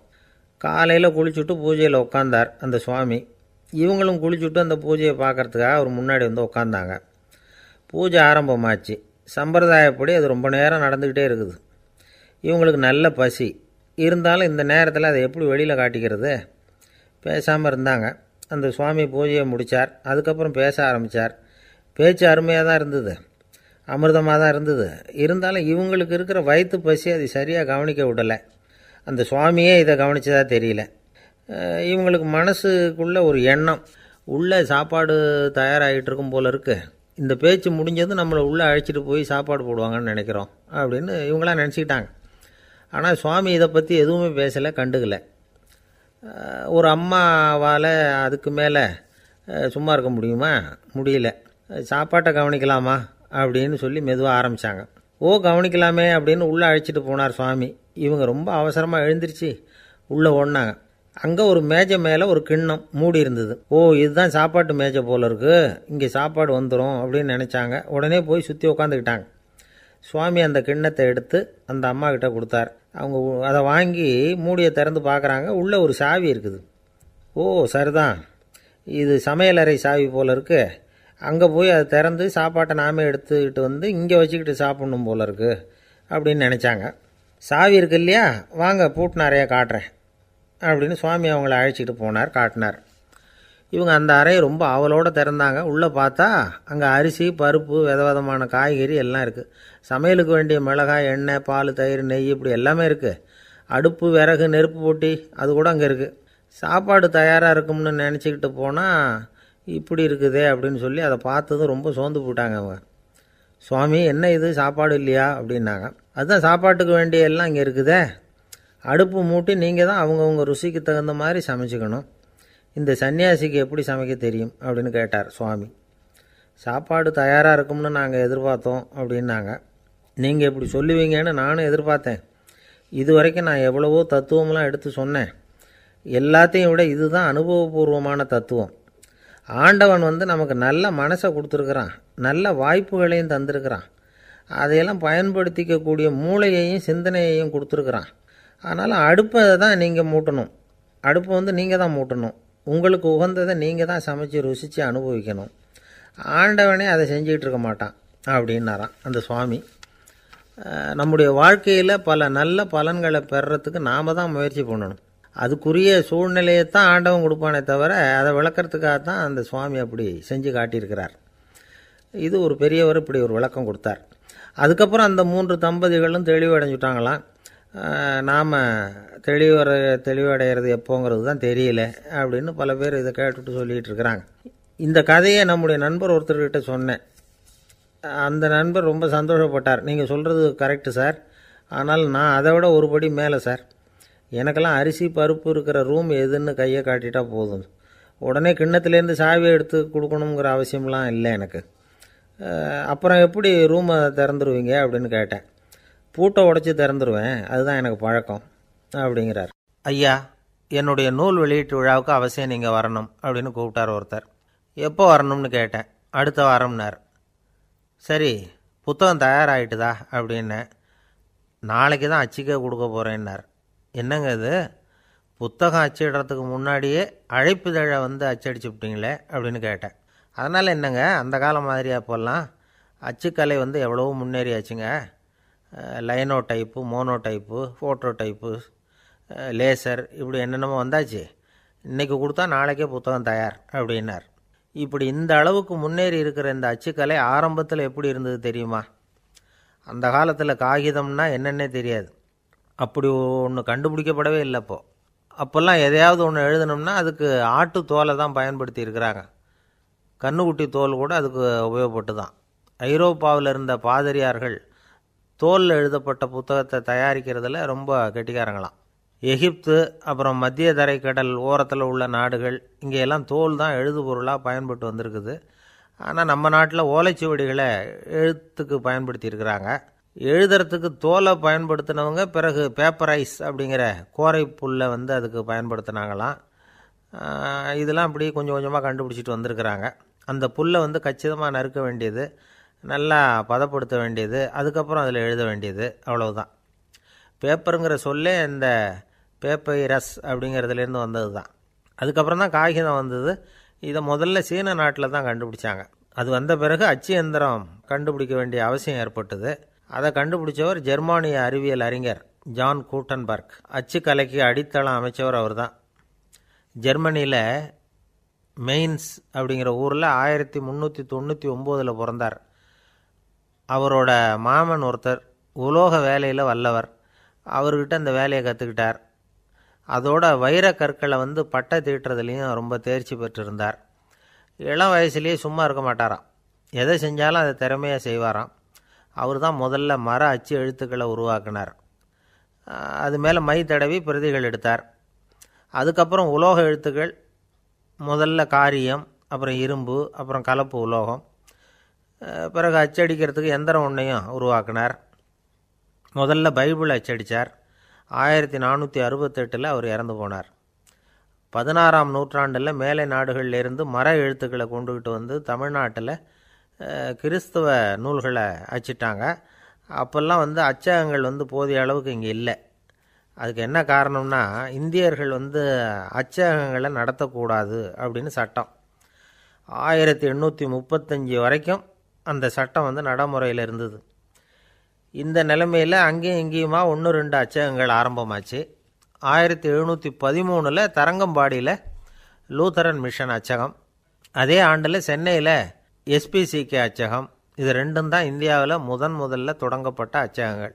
ஆட்டுத்தோல்லையும் ஓலைச்சுவடியிலையும் எழுதப்பட்ட எழுத்துக்கள் இன்றைக்கி எங்கேயோ போயிட்டுது. ஆனால் நம்ம ஊரில் எழுத்தாளர்கள் நிலைமை தான் ஒன்றும் சொல்லிக்கிறது மாதிரி இல்லை. நம்ம ஆள் ஒருத்தர் சொன்னார், சார் நான் சொந்தத்தில் ஒரு அச்சாபீஸ் வச்சுருந்தேன், இப்போவும் வச்சுருக்கிறேன். அதனால் என்னுடைய படைப்புகளை புத்தகமாக வெளியிடுறதில் எனக்கு ஒன்றும் கஷ்டம் இல்லை. வருஷத்துக்கு ஒரு புத்தகம் எழுதி வெளியிட்டுருவேன். 15 வருஷமாக இலக்கிய உலகத்துக்கு இப்படி சேவை செஞ்சுக்கிட்டு வர்றேன். ஆனால் இந்த வருஷம்தான் வாசகர்கள் எனக்கு பாராட்டு விழா நடத்தியிருக்கிறாங்க அப்படின்னார். இந்த வருஷம் அப்படி என்ன விசேஷம் அப்படின்னு கேட்டோம். இந்த வருஷம்தான் நான் எந்த புத்தகம் எழுதி வெளியிடாமல் இருந்தேன், அதுக்காகத்தான் எனக்கு இந்த பாராட்டு விழா அப்படின்னார். ஒரு நண்பர் இருக்கார், எப்போ பார்த்தாலும் கையில் ஒரு புத்தகம் இருக்கும். புத்தகம் இல்லாமல் எங்கேயும் புறப்பட மாட்டார். எதுக்காக இப்படி எடுத்துகிட்டு போகிறீங்க அப்படின்னு கேட்டால், எனக்கு இது ஒரு நல்ல நண்பன் மாதிரி, இந்த காலத்தில் எங்கே போனாலும் காத்திருக்க வேண்டியிருக்கு, அது மாதிரி சமயத்தில் நான் நண்பன் கூட பேசிக்கிட்டு இருப்பேன் அப்படிம்பாரான். ஒருத்தர் ஒரு பெரிய அரச பதவியில் இருந்தார். அவர் பதவியிலேருந்து இறங்க வேண்டிய சூழ்நிலை. அரசு கொடுத்துருந்த வீட்டை விட்டுட்டு வெளியில் வர்றார். வரும்பொழுது 2 கையிலையும் 2 பெட்டியை எடுத்துகிட்டு வந்தாராம். சார் உங்களுடைய உடைமைகள் அப்படின்னு கேட்குறாங்க அங்கே இருந்த ஊழியர்கள். இவர் தன்னுடைய கையில் இருக்கிற பெட்டியை காட்டி, இதுதான் என்னுடைய சொத்து அப்படின்னாராம். ஒரு பெட்டியில் அவருடைய உடைகள், இன்னொரு பெட்டியில் அவர் விரும்பி படிக்கிற புத்தகங்கள், அவ்வளவுதான். இதுதான் இருந்துதான். புத்தகம் படிக்கிறது மனசுக்கு நல்லதுங்கிறது நமக்கு தெரியும். புத்தக வாசிப்பு உடம்புக்கும் நல்லதுங்கிறாங்க. அது நமக்கு ஆச்சரியமாக தான் இருக்குது. ஒரு நபர் ஒரு வருஷத்தில் சராசரியாக 2000 பக்கங்களை படிச்சிருக்கணுமா, யுனெஸ்கோ பரிந்துரை. ஆனால் நம்ம நாட்டில் நாம் சராசரியாக படிக்கிறது 32 பக்கங்கள், அவ்வளவுதான். இவ்வளவுக்கு நம்ம நாட்டில் 6000க்கும் மேற்பட்ட நாளேடுகள், 2000க்கும் மேற்பட்ட இதழ்கள், மலர்கள், இவ்வளவு இருந்தும் சரியாக வரல. இந்த உலகத்தில் முதல் நூலகம் எங்கே எப்போ ஆரம்பமாச்சு தெரியுமா? கிமு 2500ஆம் ஆண்டில் அது ஆரம்பமாயிருக்குது. பாபிலோனியாவில் அமில் அணு அப்படிங்கிற அரசன் தான் நூலகத்தை உருவாக்கியிருக்கிறான். அப்போல்லாம் தாள் கிடையாது, களிமண் தான். களிமண் பலகைகளில் எழுதி அது தொகுத்து அப்படியே நூலாக்கி அதை நூலகத்தில் வச்சுருப்பாங்களாம். அரசருடைய நூலகத்தில் 1000க்கும் மேற்பட்ட நூல்கள் இருந்ததாக வரலாற்று குறிப்பு இருக்குது. அது மட்டும் இல்லை, அந்த நூலகத்தில் பொருள் வாரியாக, அதாவது சப்ஜெக்ட் வாரியாக புத்தகங்களை வகைப்படுத்தி வச்சுருந்தாங்களாம். அதில் மிச்சம் இருந்த ஒரு 25 களிமண் பலகை புத்தகங்கள் இன்றைக்கும் பிரிட்டிஷ் அருங்காட்சியகத்தில் இருக்குதான். அச்சு தாள் இதெல்லாம் ஏற்பட்டதுக்கப்புறம் அமைக்கப்பட்டது தான் பிரான்ஸில் இருக்கக்கூடிய பாரிஸ் நூலகம். 1480 பிரெஞ்சு மன்னர் 11ஆம் லூயி இந்த நூலகத்தை அமைச்சாராம். ஆனால் அப்போல்லாம் அரசர்கள் மட்டும்தான் நூலகத்தை பயன்படுத்த முடியுமா. அதுக்கப்புறம் 17ஆம் நூற்றாண்டில் இந்த முறை மாறி பொதுமக்கள் அங்கே போகலாம், படிக்கலாம் அப்படிங்கிற நிலைமை தான். போட்லியன் நூலகம் அப்படின்னு அதுக்கு பேர், பாரிஸ் நகரத்தில் இருக்குது. அங்கே தான் நூல்களின் பட்டியல் தயாரிப்பு பணி ஆரம்பமாச்சு. கல்வி வளர்ச்சியையும் நூலகத்தையும் இணைச்சவர் நெப்போலியன் போனபார்ட். முன்பணம் செலுத்தி புத்தகத்தை படிக்கிற முறையையும் அவர் தான் கொண்டுகிட்டு வந்தாராம். மக்கள்கிட்ட வசூலிக்கிற வரியின் ஒரு பகுதியை நூலகத்துக்கு பயன்படுத்தினவரும் அவர் தானா. நெப்போலியன் நூலகத்தில் உலகத்தில் உள்ள எல்லா மொழி நூல்களும் இருக்குதான். அங்கே ஒரு தமிழ் நூலும் இருந்திருக்குது. அது என்னென்னா கம்பராமாயணம். சோவியத் யூனியனுக்கு படையெடுத்து போனப்போ அங்கேருந்து லட்சக்கணக்கான புத்தகங்களை இந்த பனிச்சறுக்கு வாகனங்கள் இருக்குல்ல, அதில் கொண்டுகிட்டு வந்ததாக வரலாறு. அடுத்தபடியாக குறிப்பிட்டு சொல்லத்தக்க நூலகம் எதுன்னா பிரிட்டிஷ் நூலகம். மிக பழைய கையெழுத்து பிரதியெல்லாம் கூட அங்கே இருக்குது. 1753 ஆரம்பமாச்சு. அதில் உள்ள நூல்களை வரிசையாக அடுக்கினா 180 கிலோமீட்டர் நீளத்துக்கு வருமா. மிகப்பெரிய நூலகம் அமெரிக்க தலைநகர் வாஷிங்டனில் இருக்குதான். இந்தியாவை பொறுத்த வரைக்கும் பெரிய பழைய நூலகம் எதுன்னா கல்கத்தா நூலகம். எல்லா இந்திய மொழி நூல்களும் இங்கே உண்டு. மகாகவி பாரதியார் நடத்தின இந்தியாங்கிற இதழின் எல்லா பிரதிகளும் அங்கே பாதுகாப்பாக இருக்குது. படிக்கும் பழக்கம் இங்கே வளர வேண்டியிருக்குது. ஒருத்தர்கிட்ட ஒரு புஸ்தகத்தை கொடுத்து விமர்சனம் எழுத சொல்லியிருந்தாங்க. கொஞ்ச நாள் கழித்து அவரை போய் பார்த்து, என்னங்க புஸ்தகத்தை படித்து பார்த்தீங்களா அப்படின்னு கேட்டாங்களாம். இதுக்கு அவர் சொல்லியிருக்கிறார், இன்னும் நான் படித்து பார்க்கலிங்க, இப்போ தானே விமர்சனமே எழுதி முடிச்சிருக்கிறேன், இனிமே தான் படிக்கணும் அப்படின்னாராம். ஒருத்தர் அவசரமாக போய்கிட்டு இருந்தார். எங்கே போய்கிட்டு இருக்கீங்க அப்படின்னு கேட்டார் ஒரு பெரியவர். கடைக்கு போகிறேன் சார், சாமான் வாங்கிறதுக்கு அப்படின்னார். அங்கே போகிறதுக்கு முன்னாடி தெரிஞ்சிக்க வேண்டியதெல்லாம் தெரிஞ்சுக்கிட்டீங்களா அப்படின்னு கேட்டார் பெரியவர். கடைக்கு போய் காசை கொடுத்து ஒரு பொருளை வாங்கிட்டு வரப்போகிறோம், இதில் தெரிஞ்சிக்க வேண்டியது என்ன இருக்குது அப்படின்னார் அலட்சியமாக. இப்போ அந்த பெரியவர் பேச ஆரம்பித்தார். இந்த உலகத்தில் எந்த ஒரு செயலில் இறங்குறப்போவும் நாம் நல்லா ஆலோசனை பண்ண வேண்டிய விஷயம் 5 அப்படின்னார்.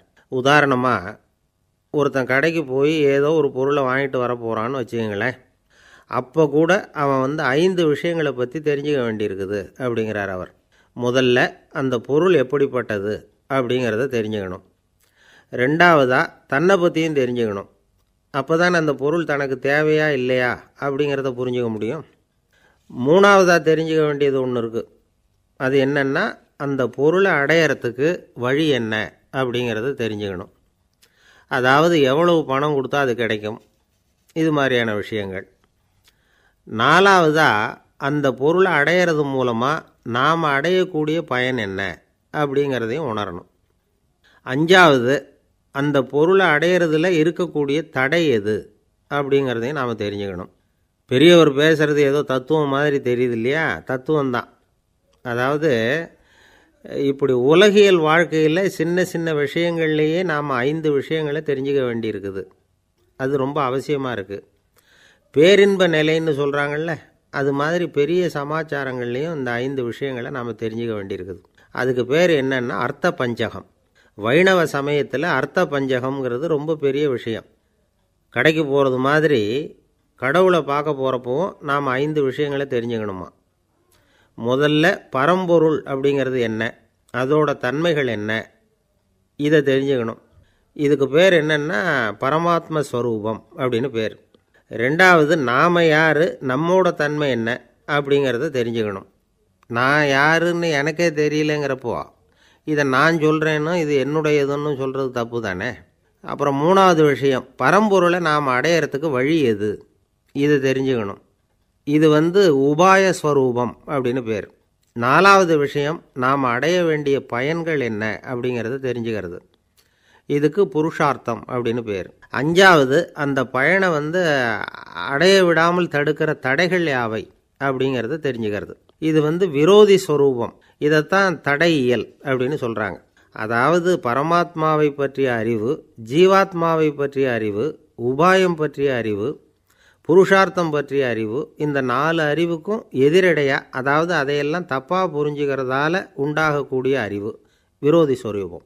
என்ன இது தகவலில் ஏதாவது கதை சொல்லுவீங்கன்னு பார்த்தா ஏதோ தத்துவம் பேசிகிட்டு இருக்கிறீங்களே அப்படின்னு நினைக்கலாம். இதுவும் தெரிஞ்சிக்க வேண்டிய ஒரு பெரிய விஷயந்தான். காதில் போட்டு வச்சா எப்போவாவது உபயோகப்படும்.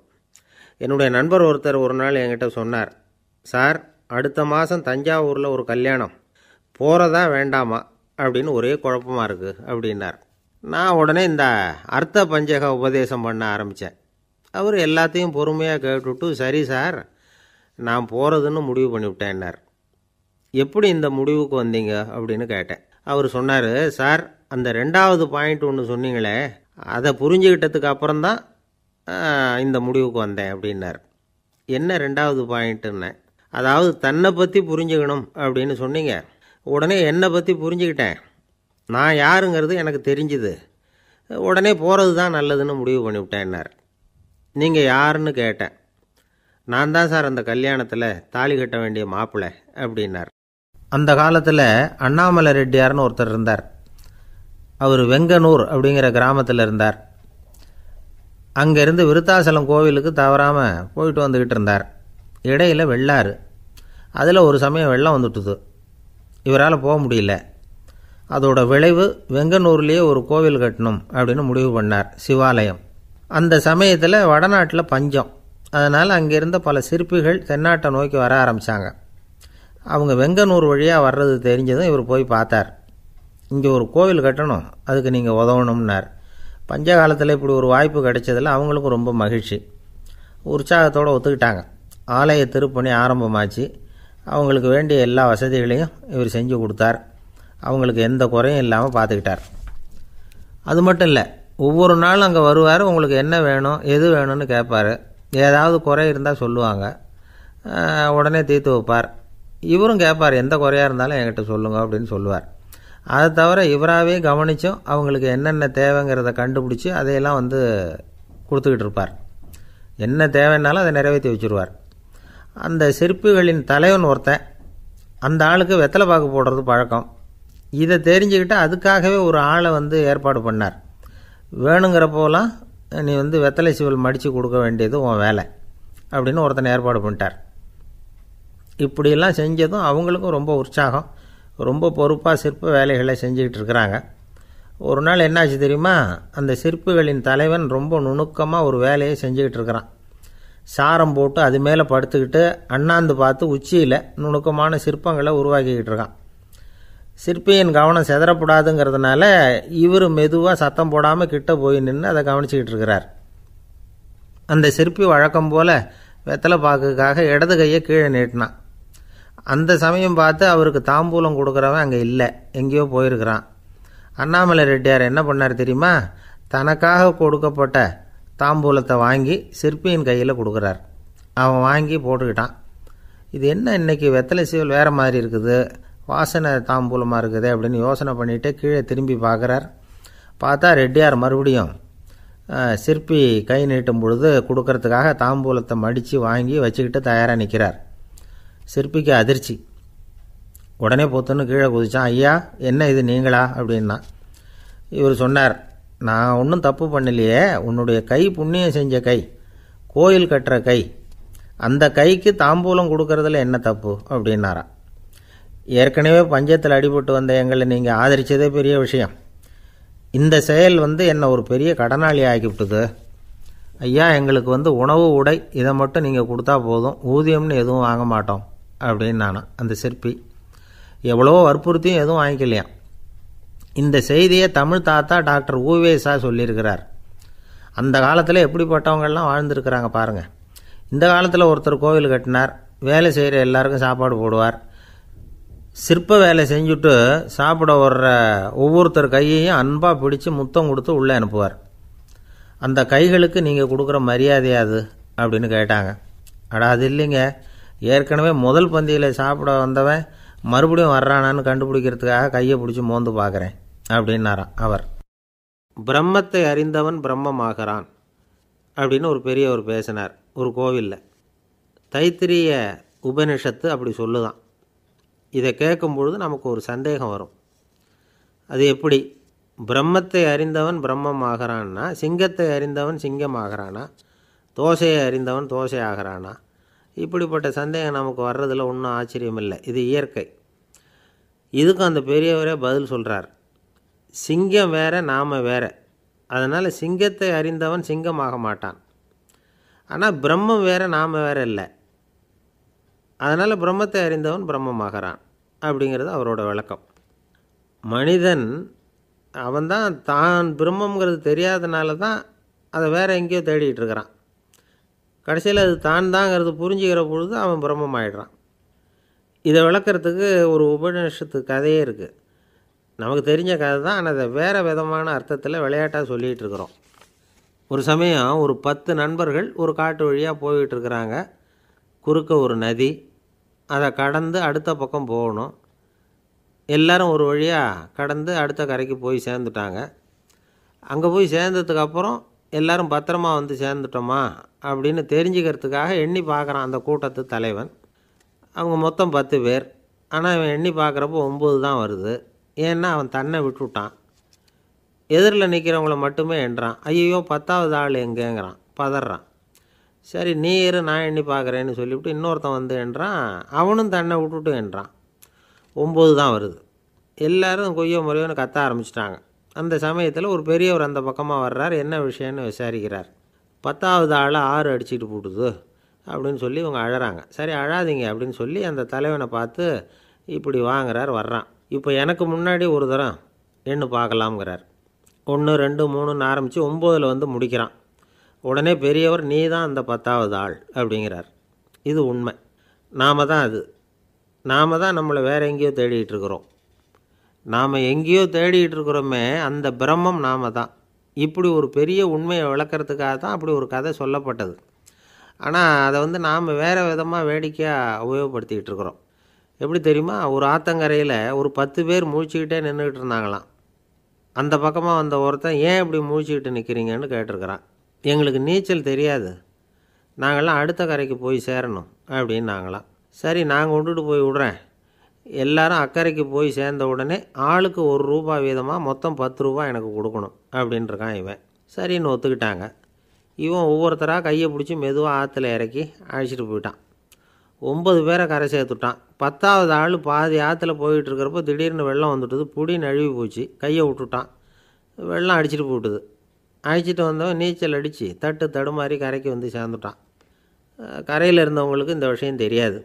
இருந்தாலும் இவன் உடம்பு பூரா நனைஞ்சி கொஞ்சம் அதிகமாக மூச்சு வாங்க நின்றுக்கிட்டு இருந்தானா, ஏங்க ஏன் இப்படி மூச்சு வாங்குது, என்ன விஷயம் அப்படின்னு கேட்டாங்களாம். அதுக்கு இவன் கொஞ்சமாக அலட்டிக்காமல் சொன்னானா, வேறு ஒன்றும் இல்லை, நீங்கள் கொடுக்க வேண்டிய ₹10ல் ₹1 குறைஞ்சி போச்சு, அவ்வளவுதான் அப்படின்னானா. ஒரு ஆள் ராமகிருஷ்ணரை தேடி வந்தான். அவன் கையில் 1000 பொற்காசுகள் வச்சுருந்தான். அதை அவர்கிட்ட கொடுத்து இதை ஏற்றுக்கணும் அப்படின்னு ரொம்ப பணிவாக கேட்டுக்கிட்டான். அவர் பார்த்தார், இது எனக்கு தேவையில்லை, ஆனாலும் உன்னுடைய மனசை புண்படுத்துறதுக்கு நான் விரும்பலை, அதனால் நீ கொடுக்குறத வாங்கிக்கிறேன்னார். வாங்கிக்கிட்டார். அப்புறம் கேட்டார், இதை பாரு, இனிமேல் இதெல்லாம் என்னுடையது தானே அப்படின்னார். ஆமாம், அதையெல்லாம் நான் உங்களுக்கே கொடுத்துட்டேன் அவன். சரி, இப்போ நீ எனக்காக ஒரு காரியம் பண்ணணும்னார். என்ன செய்யணும்னு சொல்லுங்கன்னா, இந்த நாணயங்களையெல்லாம் எடுத்துக்கிட்டு போய் கங்கை நதியில் எரிஞ்சுட்டு வா அப்படின்னார். இவனுக்கு அதிர்ச்சியாக போச்சு. என்ன பண்ணுறது, இனிமேல் அது முடியாதுன்னு சொல்ல முடியாது. ஏன்னா அந்த நாணயங்களையெல்லாம் அவருக்கே கொடுத்துட்டான். இனிமேல் அதெல்லாம் இவனுடையது இல்லை. பேசாமல் அவ்வளவையும் அள்ளிக்கிட்டு ஆத்தங்கரைக்கு போனான். போனவன் ரொம்ப நேரம் திரும்பியே வரல. ராமகிருஷ்ணருக்கு சந்தேகம், என்ன ஆச்சு அந்த மனுஷனுக்கு, காசுகளோடு அந்த கங்கையில் குதிச்சுட்டானா, போகும்பொழுதே ஒரு மாதிரியாக தான் போனான், போய் என்னன்னு பார்த்துட்டு வாங்க அப்படின்னார். அங்கே இருந்த ஒருத்தர் ஓடி போய் பார்த்தார். அவர் போய் பார்க்கும்பொழுது அவன் அங்கேயே இருந்தான். அதுக்கப்புறம் அவர் திரும்பி வந்தார். வந்து விவரத்தை சொன்னார். அதாவது அவன் கங்கை கரையில் உட்காந்துக்கிட்டு ஒவ்வொரு நாணயமாக 1 2ன்னு எண்ணி எண்ணி வீசிக்கிட்டு இருக்கிறான். அவனை சுற்றி ஒரு கும்பல் நின்றுக்கிட்டு அவனை தடுத்துக்கிட்டு இருக்குது அப்படின்னு விவரத்தை சொன்னார் போயிட்டு வந்தவர். இதை கேட்டதும் ராமகிருஷ்ணரே புறப்பட்டு அங்கே போனாராம். என்ன இப்படி பண்ணிகிட்ருக்கிற, நான் வந்து உன்னை அந்த நாணயங்களை கங்கையில் வீசி எறிய சொன்னேன், நீ ஏன் அதை எண்ணிக்கிட்டு இருக்கிற அப்படின்னார். பழக்கம்தான் காரணம், நான் ஒவ்வொரு நாளும் ஒவ்வொன்றா சேமித்து வச்சேன். இன்றைக்கி என்கிட்ட நிறைய இருக்குது, உங்களுக்கு ஒரு 1000 நாணயங்களை கொடுக்கணுங்கிறது என்னோடய ஆசை அப்படின்னா. இப்போ ராமகிருஷ்ணர் சொன்னார், ஒரே நேரத்தில் எல்லாத்தையும் சம்பாதிச்சிருந்தா நீ வந்து எண்ணுறது பொருத்தமாக இருக்கும். எல்லாத்தையும் இழக்கும்போது ஒவ்வொன்றா எண்ணிக்கிட்டு இழக்கிறதுங்கிறது சரியான செயல் இல்லை. அதனால் ஒரே தடவையாக எல்லாத்தையும் தூக்கி எறிஞ்சிடும் அப்படின்னார். இது இழப்பது அப்படிங்கிற ஒரு உயர்ந்த நிலை. இதை நாம் யதார்த்த வாழ்க்கையில் சம்மந்தப்படுத்தி பார்த்து குழப்பிக்கிட்டு இருக்கக்கூடாது. இழக்கிறேன்னு சொல்லிக்கிட்டு இருக்கிற காசையெல்லாம் ஆற்றுலையும் குளத்துலையும் கொண்டு போய் எரிஞ்சிட்டு வாங்க அப்படின்னு உபதேசம் பண்ணுறதாக யாரும் நினச்சிடக்கூடாது. இதில் நாம் புரிஞ்சிக்க வேண்டியது என்னென்னா, எதையாவது ஒன்றை இன்னொருத்தருக்கு கொடுக்கணும் அப்படின்னு விருப்பப்பட்டால் அதை மனப்பூர்வமாக கொடுத்துடணும். கொடுத்துட்டு அதையே நினச்சிக்கிட்டு இருக்கக்கூடாது. நம்மால் ஒருத்தர் ஒரு ₹100 நோட்டை தன்னுடைய நண்பர் ஒருத்தர்கிட்ட கொடுத்து, இது உனக்கு தான் வச்சுக்கோ அப்படின்னார். அவர் பார்த்தார், இது இனிமேல் எனக்கு தானே சொந்தம் அப்படின்னார். ஆமான்னார் அவர். அப்படின்னா எனக்காக நீ ஒரு உதவி செய்யணும்னார். சொல்லுங்கள் செய்கிறேன்னார் அவர். இந்த ₹100 நோட்டை தீ வச்சு கொளுத்தி விடுன்னார். இவர் அதிர்ச்சியாகி அவரை பார்த்தார். இப்போ அவர் சொன்னார், நீ எனக்கு அன்பாக கொடுத்தது இது, இந்த நோட்டு கள்ள நோட்டுங்கிறது எனக்கு முன்னாடியே தெரியும், சீக்கிரம் கொளுத்தி விடு, அதுதான் நம்ம 2 பேருக்குமே நல்லது அப்படின்னாராம் அவர். ஏங்க எங்கே போயிட்டு வரீங்க அப்படின்னு கேட்டேன் எனக்கு வேண்டப்பட்ட ஒருத்தரை பார்த்து. ஆஸ்பத்திரிக்குன்னார். எந்த ஆஸ்பத்திரிக்குன்னே? மாட்டு ஆஸ்பத்திரிக்குன்னார். என்ன விஷயம்னே? மாமனாருக்கு உடம்பு சரியில்லை, அதுதான் மாட்டு ஆஸ்பத்திரிக்கு போயிட்டு வரேன்னார். அட பாவி, அதுக்கு அந்த ஆஸ்பத்திரிக்காக போவாங்க அப்படின்னு ஆச்சரியமா. அட அது இல்லைப்பா, முதல்ல எங்கள் குடும்ப டாக்டர் தான் தேடிக்கிட்டு போனேன், அவர் அந்த நேரத்தில் அவர் வளர்க்குற நாய்க்குட்டிக்கு உடம்பு சரியில்லைன்னு சொல்லி அதை தூக்கிக்கிட்டு மாட்டு ஆஸ்பத்திரிக்கு போயிட்டாராம் சொன்னாங்க. அதனால் அங்கே போய் அவரை சந்தித்து விஷயத்தை சொல்லிவிட்டு வர்றேன்னார். அப்புறம் தான் எனக்கு கொஞ்சம் நிம்மதியாக இருந்தது. பொதுவாக நமக்கு தெரிஞ்ச வரையில் டாக்டர்கள் 2 வகை. நமக்கு வைத்தியம் பண்ணுற டாக்டர்கள் ஒரு வகை, நம்மக்கிட்ட இருக்கிற ஆடு மாடு கோழிக்கு வைத்தியம் பண்ணுற டாக்டர்கள் ஒரு வகை. இப்போ தான் எனக்கு தெரியும் இன்னொரு வகையான டாக்டர்களும் உண்டுங்கிறது. அது யாருன்னா பூச்சிகளுக்கு வைத்தியம் பண்ணுற டாக்டர்கள், அதாவது பூச்சி டாக்டர்கள். வெளிநாடுகளில் அப்படிலாம் கூட சில பேர் இருக்கிறாங்க. பிரிட்டனில் யார்க்ஷயர் வட்டாரத்தில் ராதர்ஹாம் அப்படின்னு ஒரு ஊர். அங்கே ஒரு விலங்கியல் மருத்துவர் பேர் டாக்டர் லான்ஸ் ஜெப்சன். அவர் ஆஸ்பத்திரி வாசலில் பார்த்தீங்கன்னா தினமும் நிறைய பேர் நின்றுக்கிட்டு இருப்பாங்க. கையில் கண்ணாடி குடுவை, தகர டப்பா இப்படி ஏதாவது இருக்கும். அதுக்குள்ளே ஏதாவது பூச்சிகள் இருக்கும். அதுக்கு வைத்தியம் பண்ணுறதுக்காக வந்தவங்க தான் அவங்கெல்லாம். சிலந்தி பூச்சி, பல்லி, தேளு, பாம்பு இப்படி ஏதாவது இருக்கும். பொழுதுபோக்காக சில பேர் நாய், பூனை, கிளி, மைனா, புறா இப்படி ஏதாவது வளர்க்குறாங்கல்ல, அது மாதிரி இப்போல்லாம் தேளு, பல்லி, பாம்பு, பூச்சி இதையெல்லாம் வளர்க்க ஆரம்பிச்சிட்டாங்களாம். இது ஒரு புது ஃபேஷன். இப்போ கூண்டுக்குள்ளே டப்பாக்குள்ளே போட்டு வளர்க்குறது, அதுக்கு ஏதாவது நோய் வந்துட்டுதுன்னா வைத்தியம் பண்ணுறதுக்கு டாக்டர்கிட்ட வந்துட வேண்டியது, இப்படி இந்த பழக்கம்லாம் நிறையா வந்துட்டுது.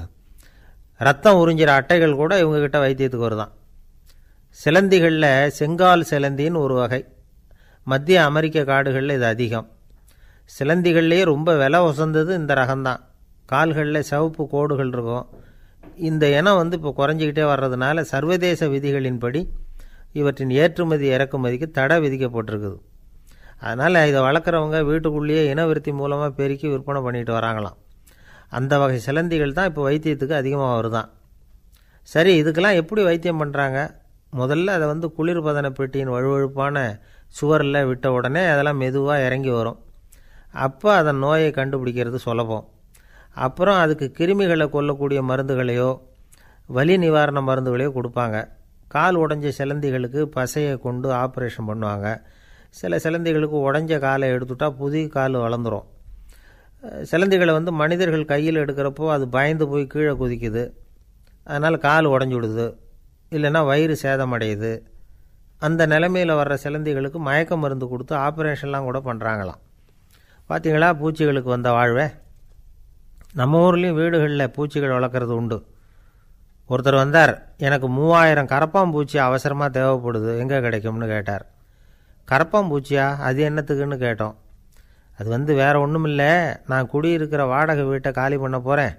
வீட்டு சொந்தக்காரர் என்ன சொல்கிறாருன்னா, இந்த வீட்டுக்கு நான் குடி வந்தப்போ எப்படி இருந்ததோ அதே நிலைமையில் விட்டுட்டு போகணும்னு வீட்டுக்காரர் சொல்லியிருக்கிறார், அதனால தான் கேட்டேன் அப்படின்னார். ஒரு தந்தை தன்னோட பிள்ளைய ரொம்ப தைரியசாலியாக வளர்க்கணும்னு ஆசைப்பட்டார்.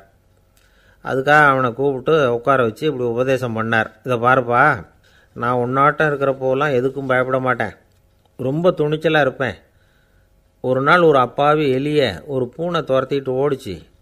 நான் உடனே என்ன செஞ்சேன் தெரியுமா? அந்த பூனையை பிடிச்சேன், அது வாலில் ஒரு பட்டாசு சரத்தை கட்டினேன், கொளுத்தி விட்டேன், படபடன்னு வெடிக்க ஆரம்பிச்சுட்டுது. அது துள்ளிக்கிட்டு அங்கேயும் இங்கேயும் ஓடி இருக்கு பாரு ஓட்டம், ரொம்ப தமாஷு அப்படின்னார் அப்பா. இப்படி சொல்லிவிட்டு பையனை பார்த்து, இதை கேட்குறதுக்கு உனக்கும் துணிச்சல் வருதா? நான் என்னுடைய செயலை நீ கேட்குறப்போ உனக்கு துணிச்சல் வருதா அப்படின்னு கேட்டார். வருதுன்னா பையன். எப்படின்னா அப்படிங்கிற விவரத்தையும் சொன்னான் அவன். அதாவது எலியை விரட்டினத்துக்காக பூனை வாலில் பட்டாசு கொளுத்துனீங்க நீங்கள், பூனையை விரட்டினத்துக்காக உங்கள் கழுத்தில் பட்டாசு சரத்தை மாட்டினா என்னென்னு தோணுது எனக்கு அப்படின்னா பையன். பையனோட துணிச்சல் அப்பாவையே நடுங்க வச்சுட்டுது. அது சரி, ஒரு அப்பா பிள்ளைக்கு இப்படியா உபதேசம் பண்ணுறது? எல்லாருக்கிட்டையும் அன்பாக பழகிறது எப்படி அப்படின்னு சொல்லி கொடுக்கணும். பிஞ்சு உள்ளங்களில் நஞ்சை தூவலாமா? ஒரு நாள் விநாயகர் ஒரு பூனையோடு விளையாடிக்கிட்டு இருந்தாராம். அப்படி ஆசையாக விளையாடிக்கிட்டு இருந்தப்போ அவரோட கை நகம் தவறுதெல்லாம் பூனையோட முகத்தில் பட்டுட்டு தான். அது ஒரு சின்ன கீறலை உண்டாகி விட்டுது. அப்பா அவர் அதை ஒரு பெருசாக நினைக்கல. கொஞ்ச நேரத்துக்கு அப்புறம் விநாயகர் வீட்டுக்கு வந்தார். அவங்க அம்மா பார்வதி தேவியை பார்த்தார். பார்வதி தேவி கன்னத்தில் விரலால் கீறினது மாதிரி ஒரு அடையாளம் இருந்தது. விநாயகருக்கு அதிர்ச்சி, ஆச்சரியம். நம்ம அம்மா இந்த உலகத்துக்கே தாயார், அப்பேற்பட்ட அவங்க முகத்திலேயே கீறலை உண்டாக்கக்கூடியவங்க யாராக இருக்க முடியும் அப்படின்னு யோசனை பண்ணார். தாயே, உன்னுடைய கன்னத்தில் இந்த வடு எப்படிம்மா ஏற்பட்டதுன்னு கேட்டார். குழந்தாய், இது நீ செஞ்ச காரியம்தான்ப்பா. உன்னுடைய கை நகம் கீறினதுனால ஏற்பட்ட வடு தான் இது அப்படின்னாங்க அவங்க. விநாயகர் திடுக்கிட்டு போட்டார். எப்படிம்மா அது? நான் எந்த காலத்துலேயும் ஒன்று அப்படி கீறினதாக எனக்கு நினைவு இல்லையே அப்படின்னார். இன்னைக்கு காலையில் ஒரு பூனையை கீறினதை நீ மறந்துட்டியா அப்படின்னாங்க அந்த அம்மா. விநாயகர் திகைச்சு போய் நின்னார். பார்வதி தேவி சொன்னாங்க, இதை பார்ப்பா, இந்த உலகத்தில் இருக்கக்கூடிய எல்லா உயிர்கள்லேயும் நான் இருக்கிறேன். நான் தான் இந்த உலகமாக ஆகியிருக்கிறேன். ஆகையினால நீ யாரை துன்புறுத்தினாலும் அது உண்மையிலேயே என்ன துன்புறுத்தினதாக தான் வந்து முடியும் அப்படின்னாங்க. விநாயகர் மனசுக்குள்ளே ஒரு வெளிச்சம் ஏற்பட்டு தான். அதுக்கப்புறம் அவர் யாரையுமே கல்யாணம் பண்ணிக்காததுக்கு அதுதான் காரணமாக. இந்த உலகத்தில் எல்லாரையும், இங்கே இருக்கிற எல்லாத்தையும் தாயின் வடிவமாக அவர் பார்க்க ஆரம்பிச்சிட்டாராம். குருதேவர் ராமகிருஷ்ணர் இந்த கதையை எடுத்து சொல்லியிருக்கிறார். நபிகள் நாயகம் ஒரு தடவை ஒரு நாற்காலியில் உட்காந்து என்னமோ யோசனை பண்ணிகிட்டு இருந்திருக்கிறார். அப்போ அவரோட உடையில் ஒரு கீழ்ப்பகுதி தரையில் படிஞ்சு கிடந்திருக்குது. அங்கே விளையாடிக்கிட்டு இருந்த ஒரு பூனை அது மேலே வந்து படுத்து தூங்கி போச்சு. தொழுகை செய்ய வேண்டிய நேரம் வந்துட்டது. நபிகள் நாயகம் எழுந்திருக்க பார்த்தார். அப்போ தான் பூனை தன்னோட உடை மேலே படுத்து தூங்கிட்டு இருக்கிறது கண்ணில் படுது. பூனையோட தூக்கத்தை கலைக்க விரும்பல அவர். தன்னுடைய சகோதரியை கூப்பிட்டார். ஒரு கத்திரிக்கோல் எடுத்துகிட்டு வர சொன்னார். பூனை படுத்திருந்த உடைப்பகுதி மட்டும் இருக்குல்ல, அதை மட்டும் அதோட கத்திரிச்சு விட்டுட்டு அதுக்கப்புறம் அவர் எழுந்திரிச்சு தொழுகைக்கு போனாராம். அதாவது பிற உயிர்கள்கிட்ட எப்படி அன்பு காட்டணுங்கிறத பெரியவங்க எவ்வளவோ விதத்தில் நமக்கு எடுத்து காட்டியிருக்கிறாங்க. இருந்தாலும் எத்தனை பேர் மனசில் அதெல்லாம் உரைச்சிருக்குது? நாமளும் நம்ம ட்ரெஸ்ஸு மேலே ஒரு பூனை படுத்திருந்தா ஒரு கத்திரிக்கோலை தான் தேடுவோம், எடுத்துகிட்டு வர சொல்லுவோம். துணியை வெட்டுறதுக்கு பதிலாக இல்லை அதோட வாழை வெட்டினா என்ன அப்படின்னு தோணும். ஒரு ஆள் ரொம்ப பிரியமாக ஒரு பூனையை ஆற்றுல குளிப்பாட்டிக்கிட்டு இருந்தானா. எப்படி? அந்த பூனையை ஆற்று தண்ணியில் அமுக்கி அமுக்கி குளிப்பாட்டிக்கிட்டு இருக்கிறான்.